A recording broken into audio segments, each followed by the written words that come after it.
Kisah merinding kematian orang Mesir yang dihadiri 1,5 juta orang karena berbisnis dengan Tuhannya.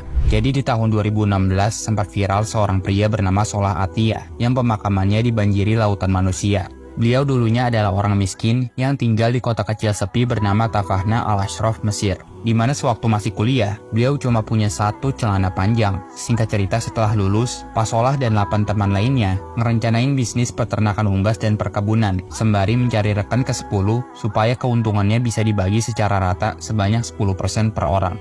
Namun, mereka kekurangan modal hingga mereka merelakan barang-barang berharganya untuk dijual dan berhutang sebagai modal awal usaha.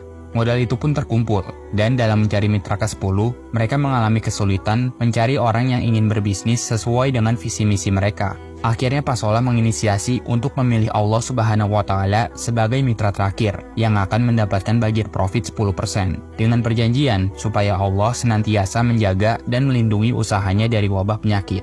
Di tahun pertama bisnis berjalan, pertumbuhan bisnisnya meroket di luar bayangan mereka. Sadar akan keterlibatan Allah membuat bisnisnya bertumbuh pesat, mereka pun sepakat untuk melipat gandakan keuntungan yang awalnya 10% menjadi 20% dan berlanjut terus hingga 50%. Alokasi keuntungan tersebut digunakan untuk memajukan desa kecil mereka. Dengan izin Allah, didirikanlah SD, SMP, hingga madrasah aliyah di kampung tersebut.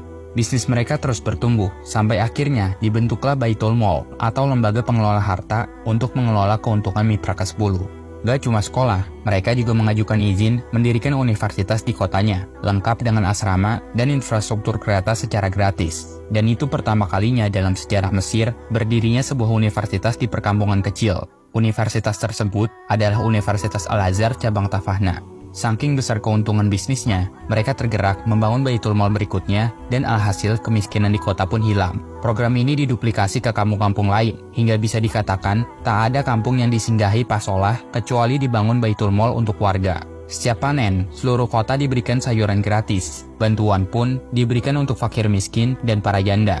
Diadakan juga pelatihan bagi pemuda pengangguran untuk menjadi petani mandiri hingga mereka mampu mengekspor hasilnya ke negara tetangga. Dan itu semua merupakan sedikit dari banyaknya kebaikan yang dilakukan oleh Pak Solah dan teman-temannya. Hingga pada puncaknya, mereka sepakat untuk menyerahkan 100% keuntungan perusahaan kepada Allah Subhanahu wa Ta'ala. Pak Solah yang awalnya merupakan mitra berubah menjadi karyawan Allah Subhanahu wa Ta'ala. Atas kebaikan dan jasa-jasanya, Insinyur Salah Atiyah dikenang sampai sekarang. Di akhir hidupnya, 1,5 juta masyarakat mengiringi jenazahnya ke pemakaman, dan seluruh amal jariahnya, insya Allah, senantiasa mengalir deras untuknya. Anyway, untuk meningkatkan keimanan dan ketakwaan selama bulan Ramadan, khususnya buat kamu yang kesulitan dan ingin cepat bisa membaca Al-Quran dengan tajwid yang benar, sekarang bisa pakai Mushaf Al-Quran dari Al-Qasbah. Mushaf Al-Quran ini sangat mudah dibaca, karena dilengkapi dengan 2 transliterasi Latin yang jumlah abjadnya sesuai dengan kaidah tajwid. Lalu ada fitur keterangan waqaf jeda dan terus, waqaf ibtida, tajwid warna, serta box penjelasan tajwid hampir di setiap halamannya. Yang beli udah ratusan ribu orang. Mumpung lagi diskon, yuk jadi jago baca Quran di bulan Ramadan dengan klik keranjang kuning di kiri bawah.